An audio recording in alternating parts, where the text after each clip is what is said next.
नमस्कार, मैं हूं केशव रॉय और आज फिर हमारे साथ मौजूद हैं श्वेता।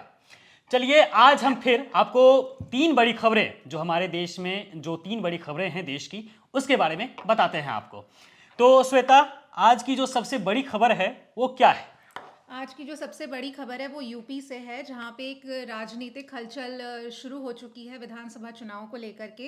केशव प्रसाद मौर्य जो यूपी के डिप्टी सीएम है, कहा जा रहा है कि अब बीजेपी आला कमानों ने उनको उनको राजनीतिक तौर पर प्रमोशन देने के लिए उनका प्रचार करना शुरू कर दिया है। तो इसी को लेकर के आज हम चर्चा करेंगे इसके। देखिए, इस ये खबर मैंने भी आज पढ़ी। हाँ। बात ये है कि सीएम योगी के साथ केशव प्रसाद मौर्य की बनती नहीं है, जो जग जाहिर है। और योगी की शाह से भी नहीं बनती है, योगी की मोदी से भी नहीं बनती है। ऐसा ऐसा मीडिया रिपोर्ट्स में ऐसी खबरें आती रही हैं। जिस और यहाँ तक कि आरएसएस भी इनको योगी को कुछ खास पसंद नहीं करते हैं। और केशव प्रसाद मौर्य का आरएसएस के साथ अच्छा कनेक्शन है, मोदी के साथ अच्छा कनेक्शन है, शाह के साथ अच्छा कनेक्शन है। इसका मतलब है कि बीजेपी आला कमान का जो झुकाव है वो केशव प्रसाद मौर्य की तरफ हमेशा से रही है। और याद होगा आपको, इसका फैक्टर तो ये भी है ना कि वो ओबीसी कैटेगरी से हाँ, आते हैं। ओबीसी वोट बैंक या फिर जो दलित पिछड़े समुदाय से जो का जो वोट बैंक है बीजेपी का यूपी में, उस पे बहुत ही गहरा प्रभाव है इनका, केशव प्रसाद मौर्य का। इसको लेकर भी बीजेपी का जो झुकाव रहता है यूपी में उनकी तरफ। और योगी की जो छवि बन चुकी है बुलडोजर बाबा की, उनकी छवि, उनकी जो छवि के कारण ना बीजेपी को लोकसभा चुनाव जो हुआ था 2024 में, उसमें आपको रिजल्ट में देखने को भी मिला था, क्योंकि वहां पर बीजेपी धड़ाम से नीचे गिरी थी। और ये सब कुछ जो बताया जा रहा था कि योगी के खराब छवि के कारण ही हुआ था। और कुछ महीने पहले मुझे याद है कि लखनऊ में अमित शाह के एक कार्यक्रम में अमित शाह ने उनकी तारीफ भी की थी, केशव प्रसाद मौर्य हाँ, की। कहा था, अपना दोस्त बताया था उन्हें। और पता है आपको, याद कीजिए 2022 विधानसभा चुनाव, जो पिछला विधानसभा चुनाव है यूपी में जो हुआ था, उस टाइम भी बीजेपी जीतने के बाद, बीजेपी जीत चुकी थी, उसके बाद भी सीएम फेस को लेकर मतलब हालांकि लड़ाई चुनाव जो लड़ी थी वो तो योगी के ही फेस पर लड़ी गई थी, लेकिन खींचातानी जो था वो देखने को मिला था सीएम फेस को लेकर चुनाव जीतने के बाद, जिसके बाद योगी को मशक्कत करना पड़ा था। और फिर से जो बीजेपी का आलाकमान है वो चाहता है कि इनको साइडलाइन किया जाए। एक फैक्टर और है इसमें, आपने अगर न्यूज़ पढ़ी होगी तो उसमें एक मतलब मीडिया जो भी रिपोर्ट्स आई हैं वेबसाइट पे, उसमें आपने एक चीज़ पे आपने गौर किया होगा, उसमें भी डाला गया और ये कहा भी जाता है कि मोदी और शाह योगी की लोकप्रियता से जलते हैं। ये बातें उठती हैं, मतलब जलते हैं, इसको आप जलना नहीं कहिए, आप ये कह सकते हैं कि उन्हें परेशानी होती है, उन्हें लगता है कि हम दब रहे हैं उनसे, क्योंकि एक महत्वाकांक्षा, राजनीति महत्वाकांक्षा का ही खेल है, तो महत्वाकांक्षा वहां पर हावी हो जाता है। केशव प्रसाद मौर्य भी महत्वाकांक्षी हैं, जिसकी वजह से दोनों की जो आपसी झड़पें हुई हैं, मतलब एक होता है जो तंज वाला गेम चलता है, उन दोनों के बीच चलता रहा है।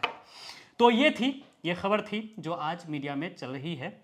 और इसके ऊपर इसको लेकर इसलिए भी कहा जा रहा है कि ये विधानसभा चुनाव, जो आगामी विधानसभा चुनाव है यूपी में 2027 में, उसको लेकर किया जा रहा है, क्योंकि ओबीसी गेम, बीजेपी अब ओबीसी गेम खेल रही है। मतलब ब्राह्मण, तेली, बनिया, राजपूत वाला जो ये वोट बैंक था, इनका समीकरण जो था, ये खत्म करके अब ये दूसरे समीकरण पर भी आ रहे हैं। और वो यही है जो, क्योंकि कह सकते हैं ना कि अखिलेश यादव, पीटीए कांग्रेस, अखिलेश यादव, ये दोनों मिलकर वहाँ पर जो पीटीए का जो चल रहा है समीकरण, जो ये लोग कर रहे हैं, उसी के दबाव में, मद्देनजर कोई नहीं है, अच्छा, इसी दबाव में, क्योंकि उन्हें करना पड़ रहा है, ओबीसी के समर्थक थोड़ी ना है, तो वो बस ये कर रहे हैं। ये तो हमें भी पता है कि बीजेपी की सोच कहां से आती है, आरएसएस क्या सोचती है, ये तो हमें भी पता है। खैर, आज की ये सबसे बड़ी खबर थी। अब राजनीति के मैदान से अब खेल के मैदान पे चलते हैं। खेल से भी कुछ खबरें आ रही हैं। हमने सुना है कि इंडिया पाकिस्तान, हाँ, इंडिया पाकिस्तान, हाँ। तो दोस्तों, पहलगाम आतंकी हमला एक दुखद आतंकी हमला था वो, और जिसमें हमारे लोग मारे गए। फिर मोदी सरकार का कहना था ऑपरेशन सिंदूर से पहले कि पानी और खून एक साथ नहीं बह सकते, लेकिन खेल हो सकते हैं, क्योंकि उसके बाद भी चले हैं। एशिया कप याद कीजिए, फिर वुमेन्स वर्ल्ड कप याद कीजिए, उसमें भी। और अब T20 वर्ल्ड कप 2026 में जो T20 वर्ल्ड कप होना है, भारत की ही मेज़बानी में, लेकिन पाकिस्तान क्योंकि भारत आ नहीं सकता तो कोलंबो शिफ्ट किया गया है मैच। कोलंबो के भी 3 स्टेडियम में खेला जाना है T20 वर्ल्ड कप।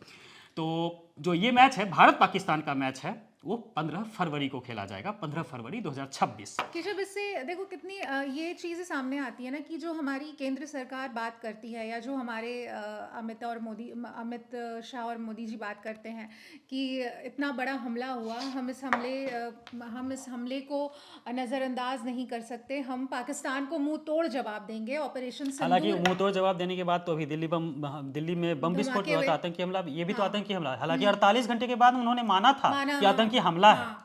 लेकिन अब फिर वो उसी देश के साथ जो लगातार बार बार हमला करता है, हमारे देश को नुकसान पहुंचाता है, उसके साथ वो क्रिकेट खेलने जा रहे हैं। यहाँ उन्हें उन माओं के बेटों की शहादत याद नहीं कुछ रही। नहीं याद है, शहादत भूल गए। तभी तो एशिया कप में मैच हुआ भारत पाकिस्तान का, तभी तो मैच हुआ था वुमेन्स वर्ल्ड कप में, तभी तो मैच और भी होना है और हो ही रहा है। देखिए, कहने के दांत, दिखाने के दांत कुछ और दिखाने के कुछ और, मतलब कि कहनी और कथनी और, ये बातें हैं बीजेपी के अंदर। देखिए, मतलब मोदी सरकार बेसिकली पैसों के पीछे भागती है, देश भक्ति या देश हित से उन्हें कोई लेना देना नहीं है। वो है ना, क्या कहते हैं, चुनाव से 1 महीने पहले और चुनाव के 1 महीने बाद तक, उस टाइम पे इनको देश से लेना देना है, बाकी पैसे ही सब कुछ है। मैटर करते हैं। खैर, देखिए दोस्तों, पहलगाम आतंकी हमला, उसके बाद पाकिस्तान ने लगातार भारत का अपमान किया है सभी जगहों पर, सभी देश विदेश हर जगहों पर भारत का अपमान ही किया है। और अभी आपको याद होगा, आज ही हमने एक स्टोरी की है कि अमेरिकी रिपोर्ट में एक दावा किया गया है, ऑपरेशन सिंदूर में पाकिस्तान की जीत हुई है और भारत की करारी हार हुई है। भारत की मतलब उन्होंने तो आतंकी हमला भी नहीं माना, उनका कहना था कि ये विद्रोही हमला है। हाँ। मतलब इतनी बड़ी बेइज्जती, और पाकिस्तान इस पे ठप्पा भी लगा रहा, वो कह रहा है, शहबाज शरीफ ने कहा कि हम, मतलब कि ये मुहर है कि पाकिस्तान की जीत हुई, इतिहास में वो अपना नाम दर्ज कराना चाह रहा है। लेकिन इसके खिलाफ हमारी सरकार जवाब नहीं दे पा रही है, तो आप समझिए ना, तब भी पाकिस्तान के साथ मैच। अरे वो तो ट्रम्प के साथ मोदी जी की गहरी दोस्ती है ना, इस वजह से कुछ नहीं बोला होगा उन्होंने। नहीं देखिए, दोस्ती यारी अपने जगह, आत्मसम्मान तो एक साइड होना चाहिए था ना। बिल्कुल सही बात है, वही तो नहीं है हमारे सरकार के पास।